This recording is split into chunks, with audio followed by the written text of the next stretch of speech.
Jai Ketar Juli ni, Jai Batu Haba ni, Jai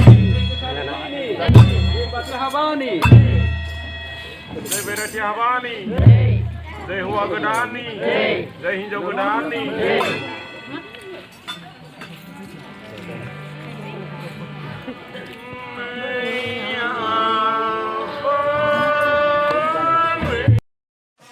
खुलुमबाय लोगोफोर गोजोन्थों बयनिसिमबो आंनि गोसो गोरबोनिफ्राय गोजोन हामलायनायखौ बावहरबाय आसा खालामो नोंथांमोना गासैबो मोजाङैनो दङ आं अन दा स्पट दासो बेखौ मोननायलाय निउसखौ आं जेरै मोनथियाखैमोन नोंथांमोनाबो सोरबाफोर मोनथियाखै खोमा होननानै आंनि भिउवार्सफोर आंनि चेनेलखौ जाय जाय बिथांमोना नायो नोंथांमोननो आङो मोनथिहोनो थाखाय बे भिडिअखौ बानायनाय जाबाय आं बेखौनो मोनथिहोनो लुबैयो दे लोगोफोर जे जोंनि बयजोंबो अनजाग्रा बयनिबो गोसो बोहोनो हानाय मुंदांखा सिंगार बिथां मोनसोम बर'आ हाबा जाबाय लोगोफोर आं बे निउसखौ मोनाखैमोन दिनैसो मोनदों बेखायनो जेरै आङो निउसखौ मोनाखैमोन जानो हागौ सोरबाफोर आंनि चेनेलखौ नायग्रा आंनि भिडिअखौ नायग्रा लोगोफोराबो मोनथियाखै खोमा होननानै आं बे भिडिअखौ बानायनाय जाबाय लोगोफोर आसा खालामो नोंथांमोना जोबजासिम नायलांगोन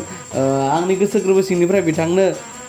गोथार जुलिनि गोजोन हामलायनायखौ बावहरबाय आं बेखौनो आरज गाबो जे आफा बोराइ बाथौनाव बिथाङा आलो गोजोनै रुजु रुमु रायजो मोनजाबाय थाथों गोजोनै अनलायनानै रायजो जालांनो हाथों आं बेखौनो आसा खालामबाय आरो आं आसा खालामबावो जे बिथाङा जुलि जानायनि उनावबो जोंनि गोसोखौ बेबायदिनो आगोल जेरैबायदि गोजोन होबोबाय थादोंमोन मेथाइ खननानै बिदिनो आरोबाव मोजां मोजां मेथाइ खनबावनानै जोंनि गोसोफोरखौ गोजोन होबाय थानो हाथों आं बेखौनो आसा खालामो आं बेखौनो आसा खालामबावो जे बिथाङा मोजां मोजां मेथाइ लाबोबाय थाथों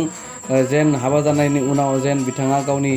हाबा जानाय लाइफआव बेस्थ' जानानै जे मेथाइ खननायफोरखौ खम खालामा आं बेखौ मिजिंथियाखै आं मिजिंथिदों जेन हाबा जानायनि उनावबो जोंखौ जेरैबायदि गोजोन होबाय थादोंमोन बिदिबायदिनो गोजोन होबाय थायो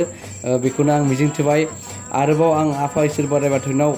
आरज गाबबावो जे बिथाङा मोजाङै मोजां अनलायनानै रायजो मोनजालांबाय थाथों आं बेखौनो आरज गाबबाय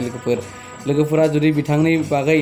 मोजाङै मिन्थिनो लुबैदोंब्ला बिथांनि फेसबुक पेजाव थांनानै नायथां बिथाङा फंनैसो बाथ्रा लिरना होदों बे लिरनायखौ नोंथांमोना फरायनानै नायथां मा लिरना होदों